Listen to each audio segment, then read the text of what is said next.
Welcome to JDB's Morning Cap. Good morning, y'all. Today is Wednesday, April 29th, 2026. We have something to get to today. So, we're going to recap from last night's Game 5. We're going to preview today's Game 5. Game 5 wraps up today before Game 6 will start tomorrow. So, there's a lot to get to it. All right, let's start with the Eastern Conference first round. Real quick, last night in Boston, the Celtics were up by 13 in the game, but the 76ers took over in the second half, in the fourth quarter. Joel Embiid, able to perform at a high level, scored 33 points in the elimination game. And the 76ers hold the Celtics not just 11 points, they held to 3 fourth quarter made field goals. And they end up 113-97 victory belonged by the 76ers. And the 76ers force Game 6 back in Philadelphia tomorrow night. Try to do it again and force the Game 7 back to Boston on May 2nd.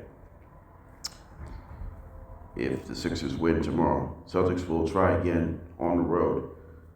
So let me ask this question. What happened to Boston Celtics last night offensively? They struggled in the fourth quarter. They scored 11 points, 3 for 22 from the field. They missed the final 14 shots. The Celtics have not made a field goal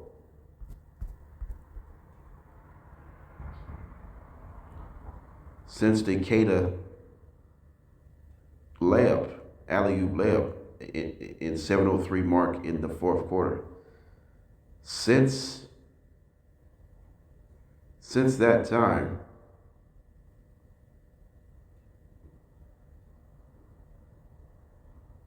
the 76ers closed out in a 16-3 run in the final 7 minutes and 3 seconds left.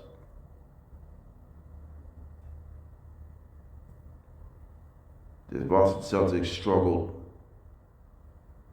to get their offense going in the fourth quarter. They struggled with their three-pointers. They struggled at the line. They didn't take care of the ball as much. Just uncharacteristic second half for the Boston Celtics. Jaylen Brown struggled from the field. Derek White was bad. He's having a bad series as far as three-point shooting. I think it's time to bench Derek White and then start Baylor Shireman. I think Derek White should come off the bench because he's really struggled in the three ball in this series. So there could be potential lineup change for the Celtics. So we'll see how that plays out. But Celtics will still have another shot to close out, this time on the road tomorrow night. We'll see how that goes. And they just need to play better because that's the problem. Meanwhile, for the 76ers, the Celtics, by the way, they're just 1-2 at home in the playoffs after they play well at home in the regular season, but struggle so far in the playoffs. Right now, they're just not getting consistent shooting right now. Meanwhile, for the 76ers, a big-time win on the road last night to keep their season alive in Game 5. That's not an easy thing to do, staving off elimination on the road. Sixers have done so for the second time on the road in Game 5 over the last 3 years. In the last 4 years. The 76ers, actually, last 3 seasons, yeah. Second time in the last 3 seasons, the Sixers winning Game 5 on the road. Remember 2 years ago, they beat the Knicks in overtime in New York. They were down 3-1. They won Game 5, but unable to win Game 6 against the Knicks. Can the 76ers do it again in Game 6, try to get to Game 7 on May 2nd back in Boston? Game 6 is in Philadelphia tomorrow night. But the big story last night was Joel Embiid. Even though he went 0 for 5 from downtown, he was good. He was great in the second half. Get the ball inside, draw some fouls on that Tyrese Maxey. Had 5 assists. He did have 10 rebounds and 25 points. Quentin Grimes was impressive yesterday. 18 points, 5 for 8 shooting, 4 for 7 from deep. Also, he locked down against Jaylen Brown in the fourth quarter last night. Quentin Grimes locked up Jaylen Brown really well last night.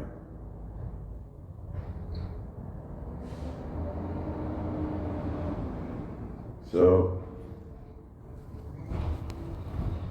I just need someone to get real on this one. So you need Philadelphia 76ers to push it up a little bit. All right, let's move on from that. The New York Knicks battle the Hawks in New York City, Game 5 of the Eastern Conference first round. The New York Knicks,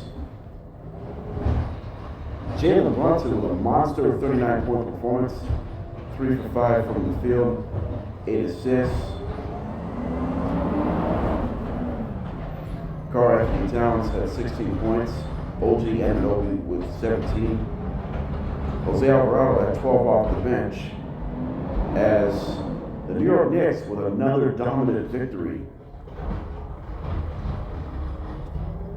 They end up winning 126-97, and the Knicks take a 3-2 series lead as the series head back to Atlanta tomorrow for Game 6.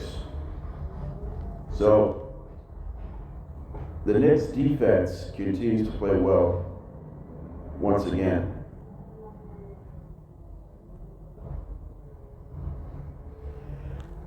Like I said, in 3 wins in this series, they dominate teams.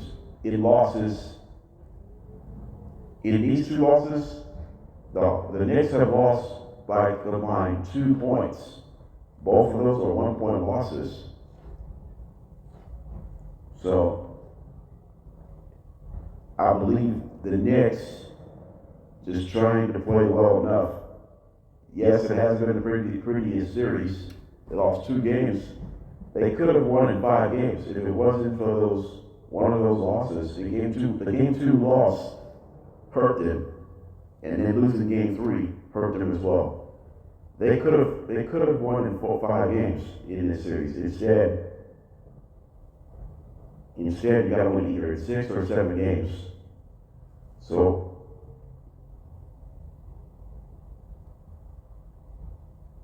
Knicks have won in 6 games in the first round in each of their last 2 years.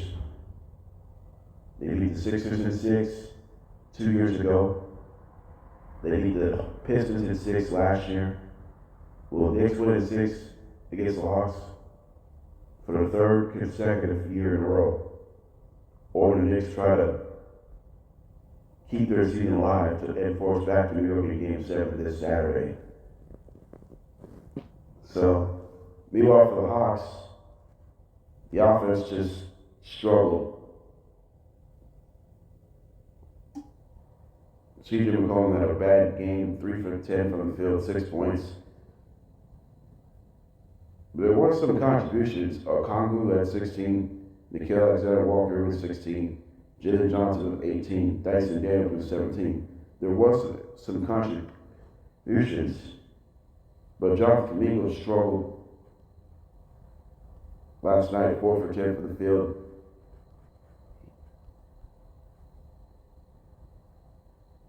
I mean, just not himself last night.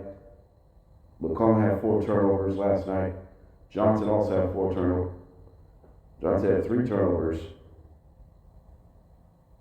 last night. There's just nothing going right for the Atlanta Hawks. However, they still got a shot to take Game 6 to force Game 7 back in New York this Saturday. So, if that's going to be the case here in this one. All right, Spurs and the Blazers, Western Conference first round, Game 5. The San Antonio Spurs were up as many as 28 points before the Trailblazers tried to come back, but the Spurs made big shots and some big stops down the stretch. De'Aaron Fox leads the way with 21 points. Victor Wembanyama did add 6 blocks, just 5 made field goals out of 17 points. He did have 14 rebounds. As the Spurs, with a 114-95 win, and the Spurs takes this first round series 4-1, and they will move on to the second round of the Western Conference semifinals. They'll have to wait for the winner between the Timberwolves and the Nuggets. The Timberwolves up the series 3-2. The Wolves are home tomorrow against the Nuggets, try to close out once again, or the Nuggets try to force Game 7 back in Denver this Saturday. So, let me ask a question about the San Antonio Spurs. What do you think about the Spurs in the first round? To me, for the San Antonio Spurs, it was a pretty good first round for the Spurs, but there's a lot of things to clean up. There's some things to clean up going to the second round as they're facing either Denver or Minnesota. The Spurs just need to take care of the basketball, and they need to knock down some free throws. That's the area they need to improve.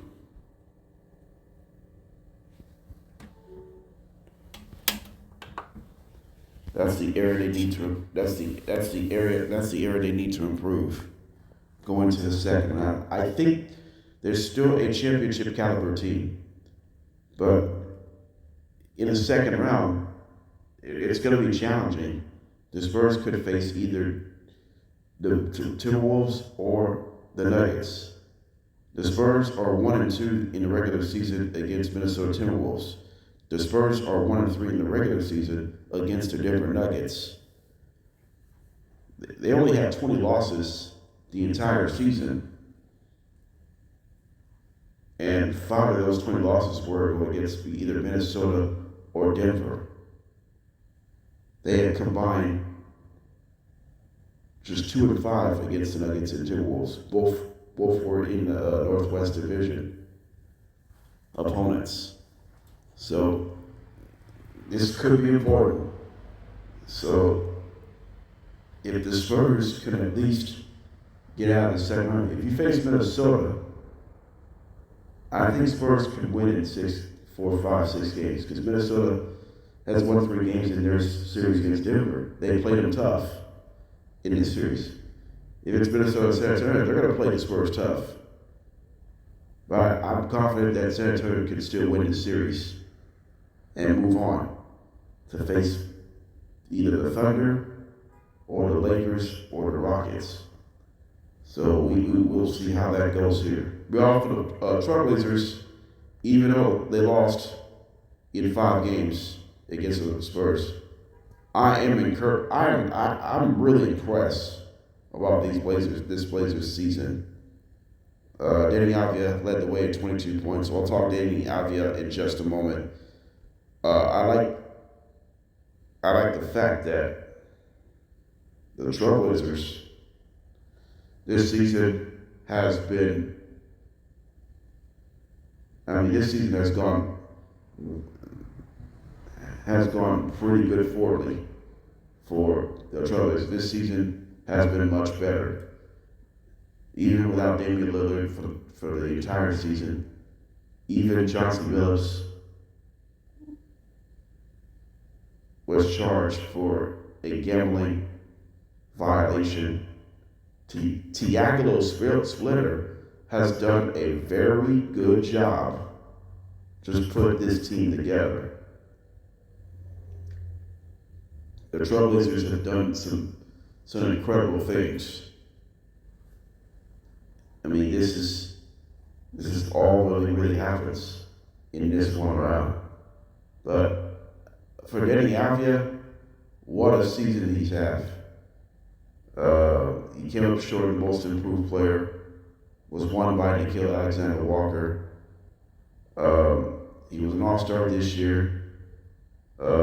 He had an up and down series. He had a nice game one, and then he struggled with shots, turnovers, and all that stuff.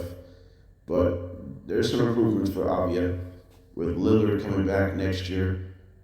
With Avdija, Lillard, Damian Lillard, and Scoot Henderson, these guys could be fun to watch going into 2026-27 season.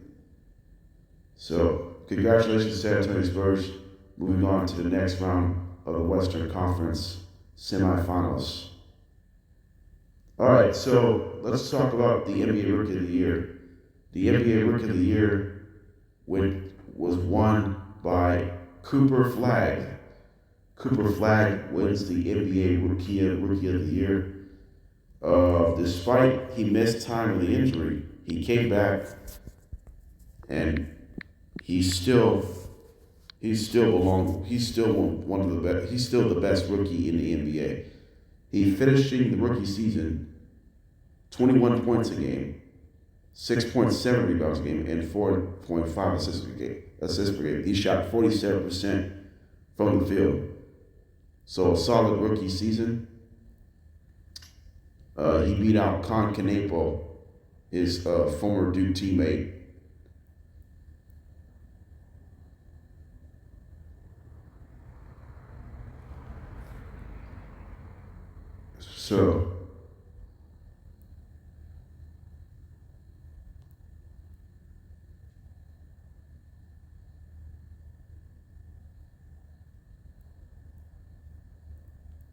So Cooper Flagg got the best of it.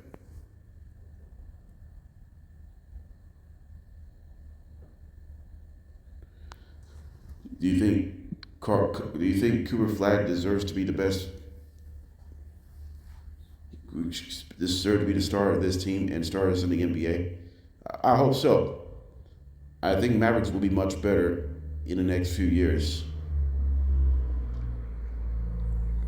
Cooper Flagg is a great player to watch, and there's nothing else you can really deserve about. Is these guys have been mostly relying on, and those are the critical manners and stuff in this one. So that's everything else you can always ask.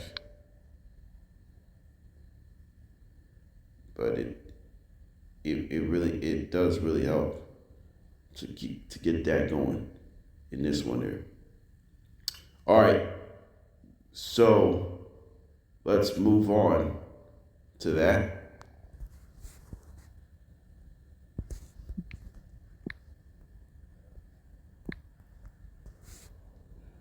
Let's preview today's Game 5. Today we're going to have Cavaliers hosting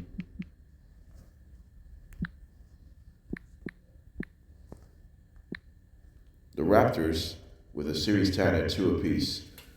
What Cavaliers have to do in Game 5 to regain the series lead here today? Right now, James Harden needs to play better as far as ball security. He struggled with turnovers in each of their last 2 games. They struggled to put themselves in a position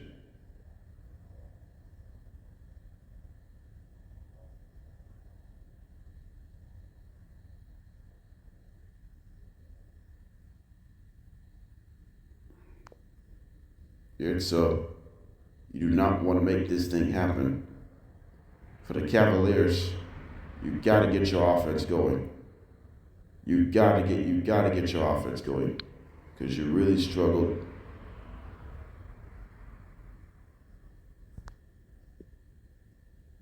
to put themselves in prime position. Meanwhile, for the Raptors, how the Raptors could steal Game 5 on the road. They need Brandon Ingram to step up in Game 5. That's going to be the key. They need Brandon Ingram to step up if they want to win Game 5 on the road. So if that's the case, then that's a different story. Here's this one. And they need Scotty Barnes to step up, and need everybody else in the Toronto Raptors needs to step up. That's gonna be a critical moment. Who do you think who's gonna win today? Raptors or the Cavs? I like Cleveland Cavaliers winning tonight. Donovan Mitchell, James Harden will come through in Game 5 in front of their home fans. The series is tied 2-apiece. The winner will take 3-2 series advantage. I think Cleveland will win Game 5. Meanwhile, Game 5 of the Eastern Conference first round, we got the Magic at the Pistons in Detroit. Magic has a 3-1 commanding series lead. I'm impressed with Orlando Magic so far in this playoffs, even though, like I said, they struggled in the regular season to maintain their expectations. But so far, no struggle for Orlando in this series. They're in control in 3 of their first 4 games of this playoffs. The defense, Magic has the best defensive rating in the NBA so far in the playoffs. The Magic is number 1 in the NBA in the playoffs in defensive turnovers per game, which is pretty good. They average over 15 turnovers per game. Defensive turnovers per game, they average over 15 a game, which is the best in the playoffs.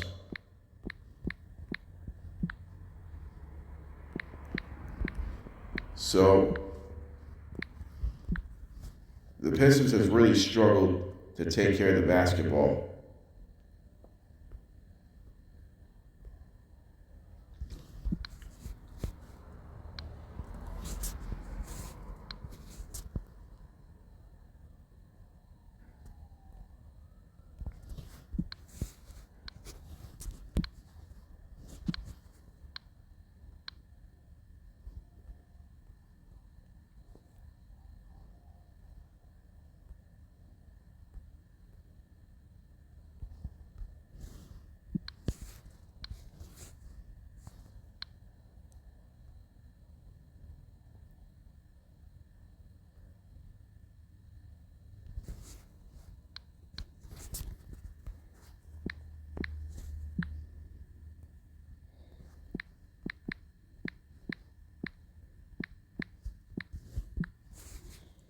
The Detroit Pistons have committed 72 turnovers through 4 playoff games.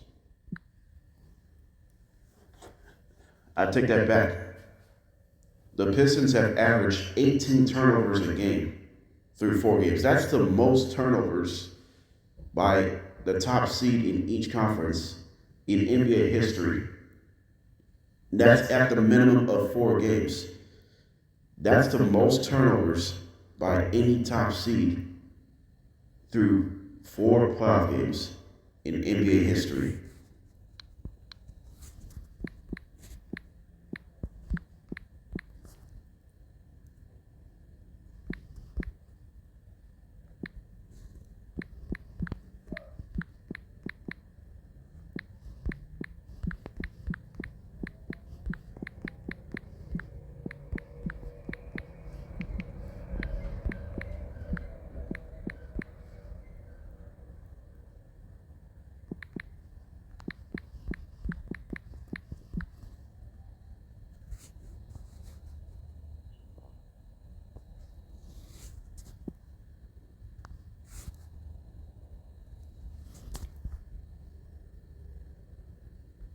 So, and that's what happens. When you commit these turnovers, that's an issue.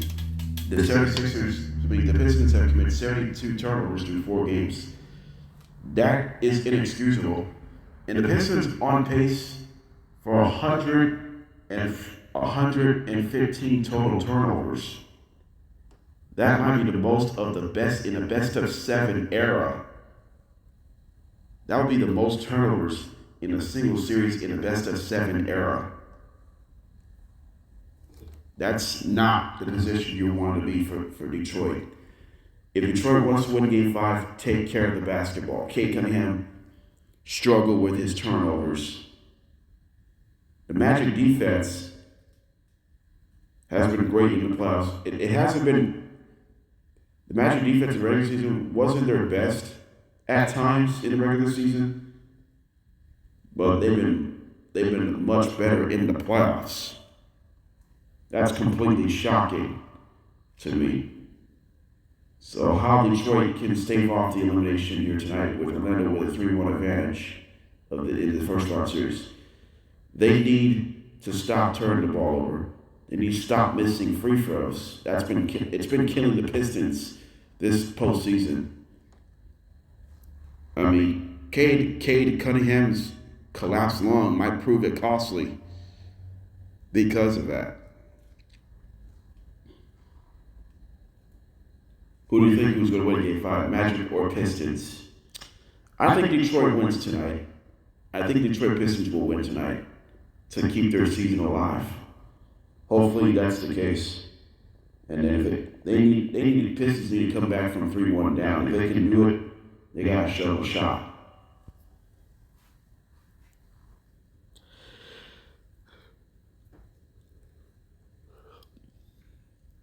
And then finally, Game 5, the Western Conference first round. Rockets play the Lakers in Los Angeles. Rockets come off a much-needed Game 4 win this past Sunday at home to keep their season alive. Will Rockets do it again, this time on the road tonight in Game 5, with Lakers leads the series 3-1? Well, let's start with the Houston Rockets first. How the Rockets can steal Game 5 on the road with Kevin Durant being out. First of all, they need Houston Rockets to put themselves in position. That's going to be the key.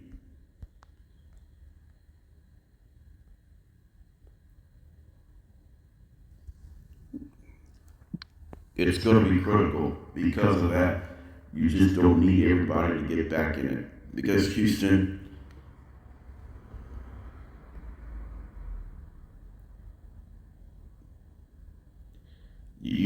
I respect that because Houston has struggled in this series as far as shooting the basketball and taking care of the basketball. You're not going to be happy about it. So if they lose tonight, then their season's pretty much over. But the shouting,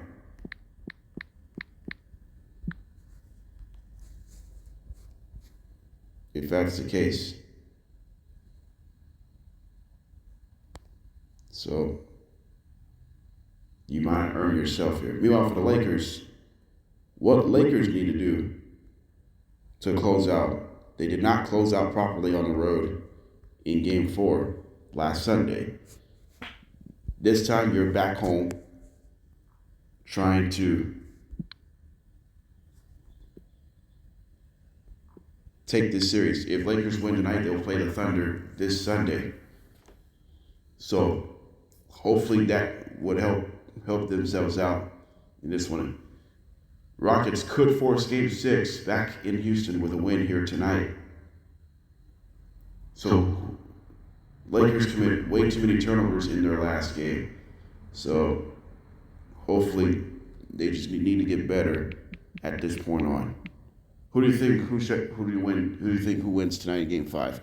Lakers or Rockets? I think Lakers win Game 5. I think they'll move on to the next round. If the Lakers win tonight, they will face the Thunder on Sunday. If the Rockets win tonight, Game 6 will be back in Houston on Friday. All right, what's coming up tomorrow on JDB's Morning Cap? We'll recap from tonight's game. We'll preview tomorrow's Game 6 as April 30th, as April is about to come to an end. This is a short episode today, so I'm tired. I want to get some more rest, but today's a good day, but I hope that's gonna be the case right now. So I'm excited on this one. All right, see you tomorrow.